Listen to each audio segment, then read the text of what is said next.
Alright, so for today's episode, I'm going to skip the usual video intro format. I feel like I've gotten my point across in the last few episodes, and this is going to be a very similar format to what I did in the previous episodes with the intro to mule deer hunting and then the more technical, specific Wyoming example that I did. So if you haven't seen those previous videos, check those out. But this one is going to be Javelina specific, and I'm going to give an overview, and then I'm going to get into the more technical details on Arizona in particular. But it should be enough information to give someone who's never Javelina hunted before or never looked into it a good enough foundation where they can start looking into it on their own and be able to choose which area they'd want to hunt and then be able to partake in a Javelina hunt. So what I wanted to start off with is how do you get an Arizona Javelina tag? So there are over-the-counter options for this, but they are pretty darn limited. So the over-the-counter options are really just archery options. There is only one unit that has a rifle option, and it's not the entire unit. So as far as the over-the-counter archery options go, they run August through December in units 1 through 7, and then 9 and 11, and then again in January. I think that might actually be the separate tag. It's the same units, but August through December for kind of a, quote, fall season. And then January, there's another season for those same units.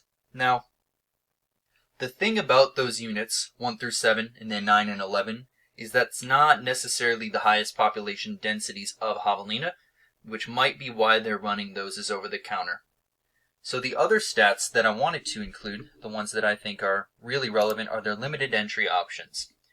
So for rifle, and the reason I'm not going to use my stylus on this, even though it draws nicer, is because you can't see the cursor if I'm using my writing pad and stylus, and I figured that out when I recorded a previous episode.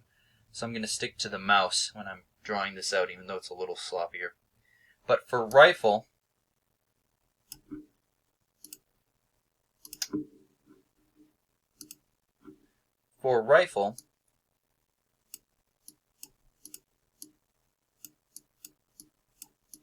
Arizona gives out 11,866 tags for their limited entry kind of spring season. What they mean by spring is basically January and February.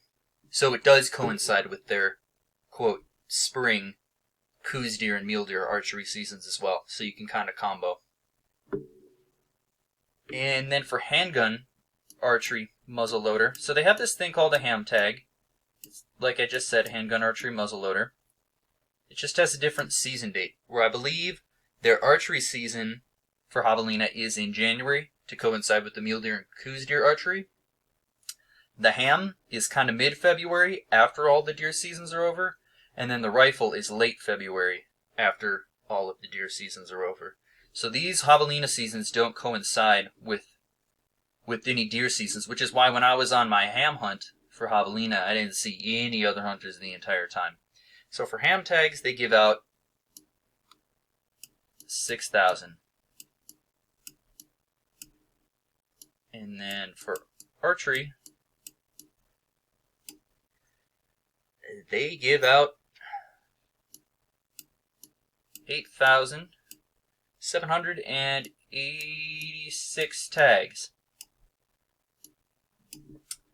And then the important thing I want to touch on is how many of these end up in the leftover draw. So right here I'm going to do the leftover total.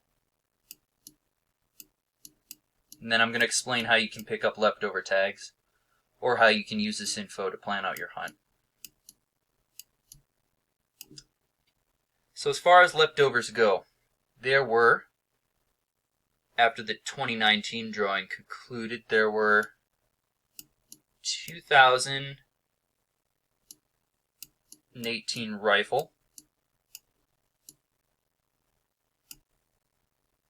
For ham, there were 1,699. And then for archery, another 2,000.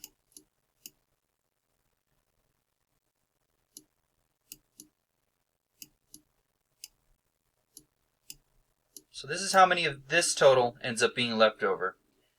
And these aren't bad tags. The unit I picked out for my ham tag ended up being a leftover unit. I just applied in the initial draw for a tag that I knew was going to be leftover that still had public land and decent numbers of Javelina, so I would be sure that I would draw it. So getting into this though, the interesting thing that I kind of want to point out is the similarity necessarily between a lot of these numbers. They're all kind of floating at around 2,000. So what that tells me is that these are probably a lot of the same units. Say, if 36B or 37C is left over for rifle, the archery tag is probably left over too. So, a lot of these are probably the same units ending up leftover tags. But the application deadline for these spring hunts is mid-October. So what I did was I actually used Go Hunt at the time. But I looked at their stats from the previous year for their Javelina drawing, and I saw what was left over. And then I applied for it in the initial draw when this whole big pool was still available for ham. So I saw that it was left over the previous year, and then I applied for it in the initial draw so that I was guaranteed to draw. You could wait until the leftover draw and then see what's available and apply for that, or you could do the initial draw too. You do the leftover draw, because the leftover draw has pretty good odds because a lot of people that want the tag may have purchased them already in the initial draw.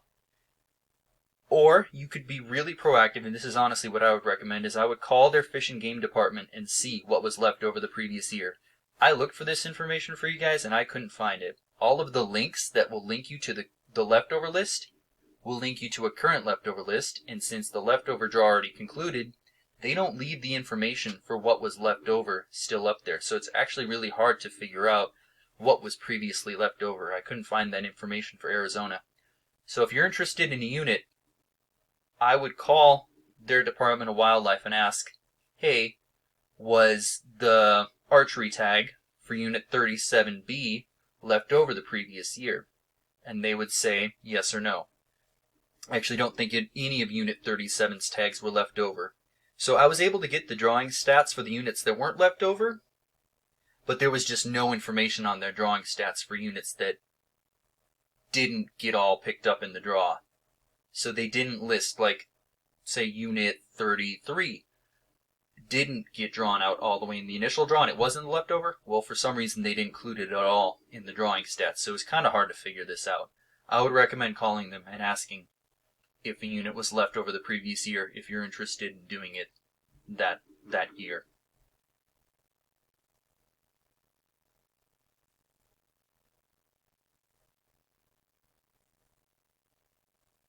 Okay, that just about covers it for this portion. I just wanted to illustrate their tag numbers. But from there, I'm going to go on to some other stats for this. So this is going to be a pretty stat-heavy episode. And then I'm going to just wrap up with some brief scouting and hunting tactics for these guys. Alright, so the other thing I wanted to hit up is population. How many of these javelinas are running around? So, overall, most of them are actually in Texas. So Texas's population was actually estimated at 200,000. The difficulty with Texas is there's not a lot of public land, but if for some reason you really wanted to hunt javelina, it's hard because they're another pig and you'd probably be hunting just regular wild pig in Texas already, and the tags are cheap enough in Arizona and New Mexico that it makes more sense to go on public land for these guys. There's not a lot of hunting pressure for them either, so it's not a difficult hunt on public land. But Texas, there's 200,000 of them. I guess while I remember, I should probably go over the license fees for these. So for in Arizona, I'll kind of do it over here. Their hunting license fee is $160. The good thing is once you pay this $160, you can then choose to pay an extra roughly $300 for a deer tag, or if you're just doing javelina, it's another $110 for the javelina tag. Actually, it might be $115. But you get my point. It's going to be under $300 for your Arizona javelina hunt. And there's about 40,000 javelina estimated to be in Arizona. And it might not seem like a really high number, but there's some units where they're definitely concentrated in, and I'm going to go over that next. And then New Mexico, they're limited to the southwest corner. If you look at a map of the Coues deer habitat in New Mexico where the Coues deer live, they're also limited to the southwest corner. So if you found a Coues deer range map, that'd pretty much tell you where these Javelina are in New Mexico too. There's probably about 5 to 10,000.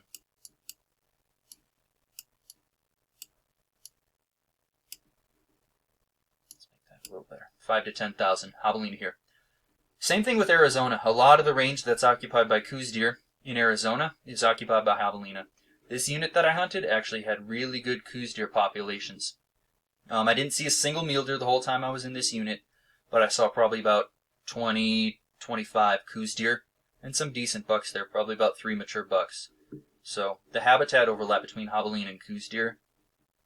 There's a little bit of differences because the Coues deer tend to be up higher and the Javelina tend to be lower, down below 6,000 feet, but they're inhabiting the same mountain ranges within Arizona.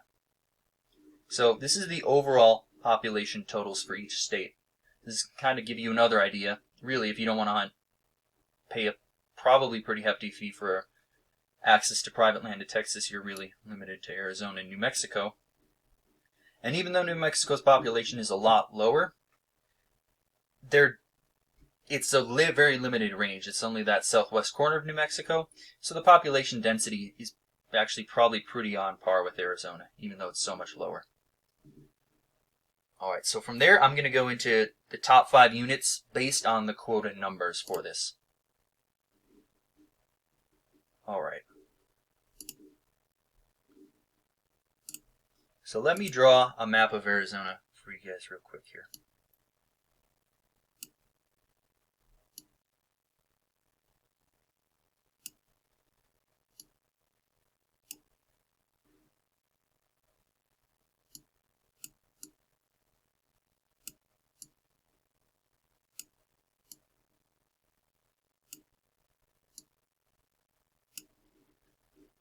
Alright, so this is our map of Arizona. So the number 1 unit based on the number of tags issued was 37B, with a total of, and the quota is going to be just the general rifle quota. The other tags, the ham tags and the archery tags, are a little less, but they follow the same trend with units issuing numbers of tags. It just might be 40% of this number for the general rifle season. So 900 tags going to 37B. Then, not surprisingly, we have 37. That's a 7. A. There's a little lag on this mouse writing option. Just barely behind them. 850.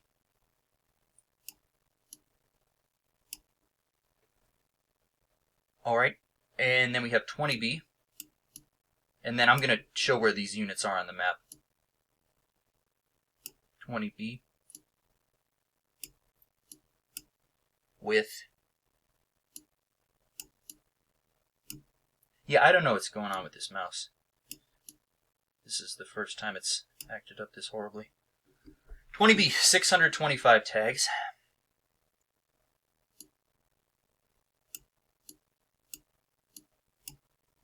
34A, also 625.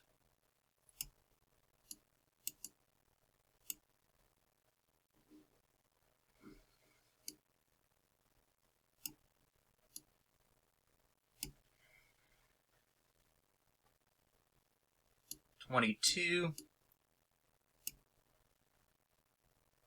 with 550.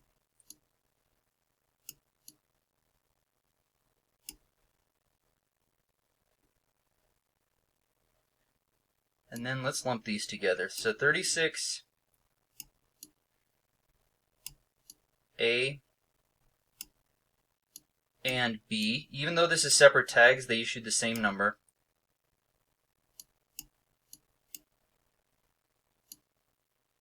And it's 525. Okay, so where on the map are these? Let's see if I can do this based on how much trouble I had doing that. So 37B It's right about here.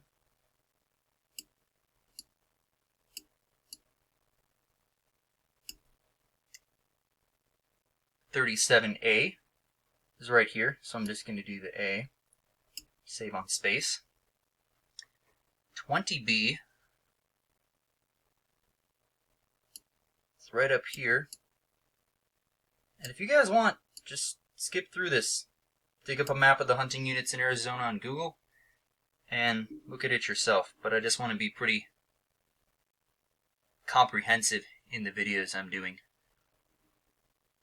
34 is down here, so that's 34A. There's only one 34, so I'm not going to bother with the A. 22 is up here. And then 36 is down here. So 36B is down right on the border.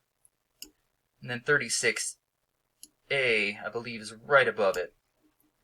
But this actually, so this map correlates with the core of their range. So if you look at the range of javelina throughout Arizona, it kind of comes up here, and then they stick south of what they call the Mogollon Rim. I don't know if I'm pronouncing that right, but you'll know what I mean if you know Arizona. And it goes right back down to about here. So I think it's Flagstaff, Kingman, and Flagstaff right about here. They stay south of there.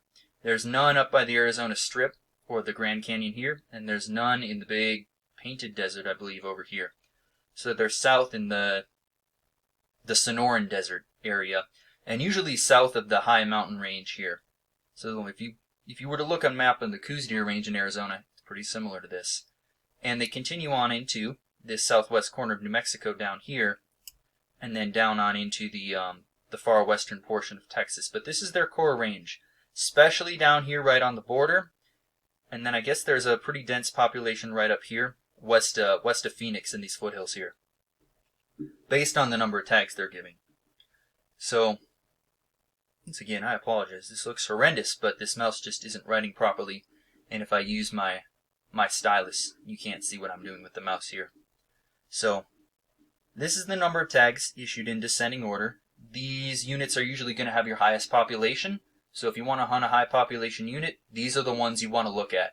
Just as a disclaimer, I did shoot this javelina in one of these high population units, and there was a pretty decent population there. So it checked out for me. This is the information I kind of used to judge what unit I was going to hunt. Alright, so from there, I'm going to go into some harvest success stats. So, let me try and redraw my map of Arizona really quick.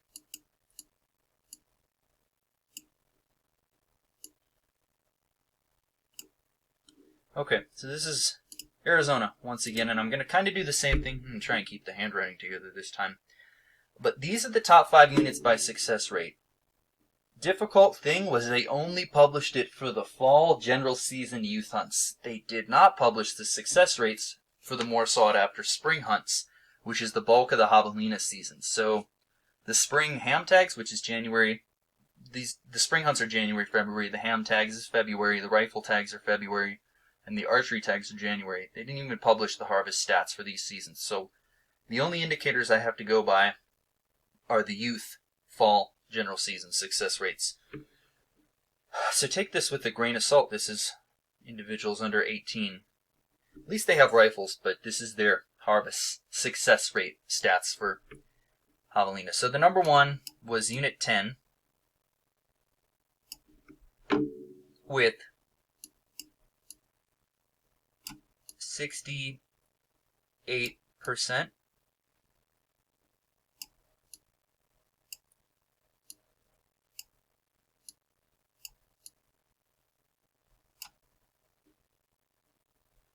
Okay, and then right behind that, there was a huge section. So what they did was they took units 28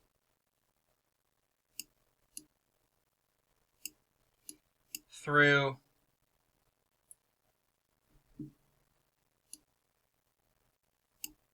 32 and lumped them all together, and that had 47.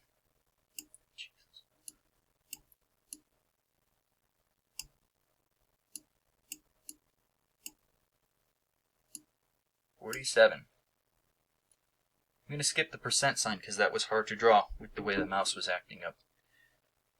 And then I had 34. And 35.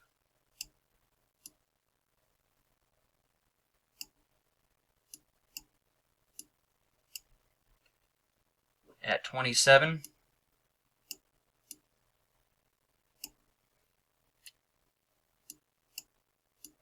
18B.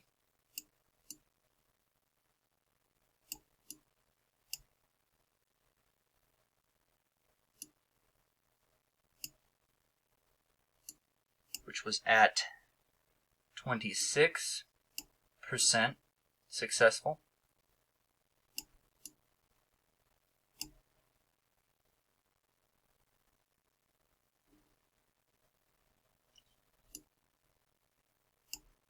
$37, which was 23.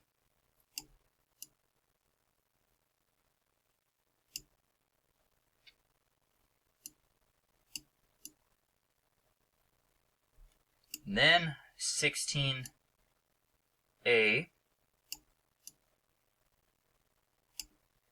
with 23 as well.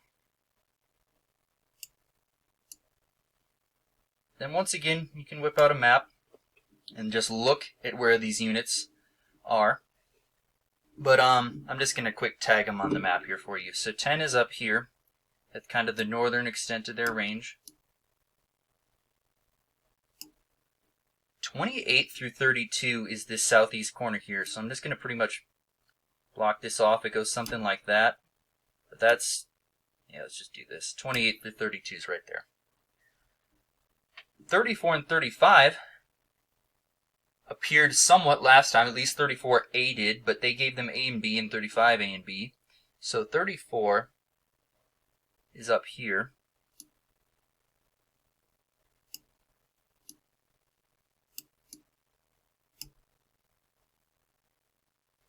And then 35 is just south of the 34s, down on the border.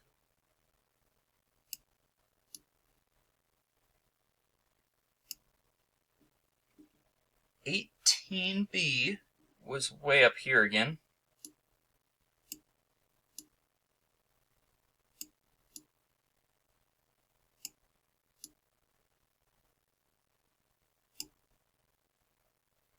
$37 is down here.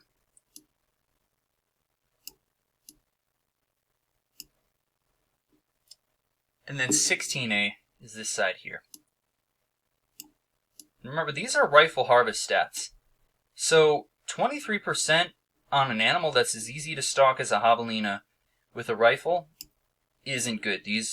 Anything, honestly, to me, anything down here isn't really good stats. That wouldn't surprise me because I would bet these two units here, 18B and 16A, are pretty low density units. I can't really speak about 34 and 35. That's in kind of the core range of javelina. But I mean, a quarter of these teens that went out and hunted, harvested, so that's not terrible. But some of these lower ones here, I would bet that's a reflection of these units being very low density. Whereas this, in the southeast corner, right by New Mexico, is another relatively high density area. That's why you see the harvest success rate as high as 47. So I wish I could get the full harvest success rates for the spring seasons because that's the bulk of the seasons, but these are the youth rifle season harvest success rates just to kind of give you guys a ballpark. Alright, so from there, let's clear this. And then I'm just going to briefly talk about some of the online scouting stuff I did. So I mentioned it in a previous video, but this was the hunt that I did completely from, what is it? It was my brother's geoprism because my car was still in Alaska. So I chose an area that had a good, pretty much paved road through a lot of the unit. It was a county road, and then after that it was a graded and flattened county road. So I chose a unit with really good road access because it suited my needs. And then I found a unit that had various types of elevation and the kind of terrain. Like you can see from the pictures in the unit, I wanted to be able to glass for these things. They actually end up being pretty difficult to glass because they're just short enough where you can only really see this dark patch on their back above the grass. So even though they're a pretty easy animal to hunt, they're one of the harder animals to glass that I've encountered. They're much harder to glass up than something, say, like an antelope or sometimes even an elk. But they're easy to stalk when you get there. So I wanted to hunt a certain kind of terrain, and then from there it was just picking my unit and narrowing down what elevation they were at in that particular unit. Like I said, when I was up in the high country, I didn't see a lot of them. I saw a lot of coos deer. Once I dropped down below probably about 5,000 feet, I started running into more of these. And since Arizona, down in southern Arizona, you get some pretty lower elevations, a lot of these guys are hanging around at 2,000 to 3,000 feet in the foothills of the mountain range right here. So this foothills over here was actually where I ended up killing mine. But as far as forage goes for these guys, they seem to eat any little green bits that are growing up through the grass. I think the kind of cliche is they eat a lot of prickly pear, and from what I understand that's true, but these guys seem to be able to just browse on any little bits of greenery they can, but they really do like to cling to these lower foothills just above the flatter deserts, from what I saw. So I picked a spot where I knew there was a diversity of terrain that I could glass, and then from there I just narrowed down the elevation and some of their forage options, and I was able to locate them. I was thinking about going super in depth with this one on gear because it was a muzzleloader hunt, but I'm just going to do that in an entire episode of its own, and I'm going to do kind of a gear list and intro to muzzleloader hunting gear, and I'm going to talk about what kind of things are legal on your muzzleloader in different western states. So I'm going to do a pretty comprehensive muzzleloader episode later on, so that's coming. So I'm not going to do any in-depth gear stuff on this, but as far as the hunt goes, morning I was too high. I was up there seeing a lot of coos deer, which was really cool.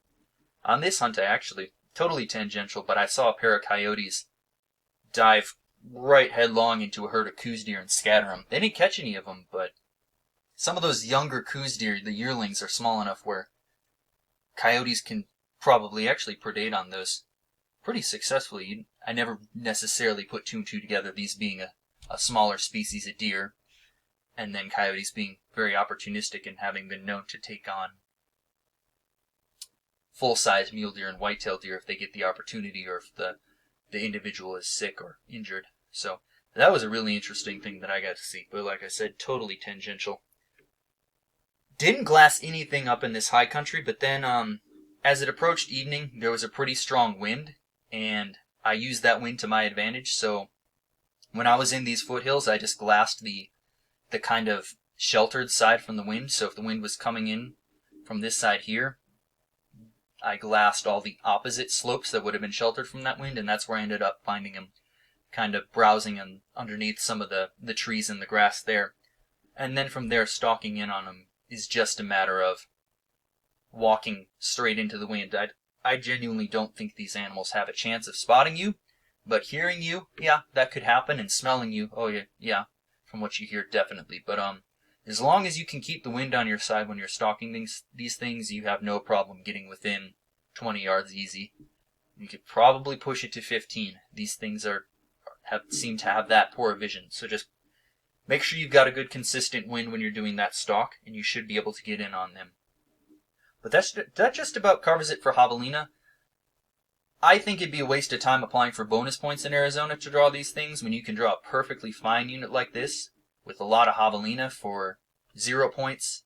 A lot of the time this unit ends up on a leftover tag too, so there's a lot of Javelina opportunity in Arizona, and I think it's just a matter of looking at units that you'd want to hunt and then calling and seeing if maybe they had leftover tags available the previous year, and then picking those tags up, applying in the draw in October for these tags. But it's a relatively easy hunt. There's a lot of public land, and they actually eat fine if you take care of the meat really, really well.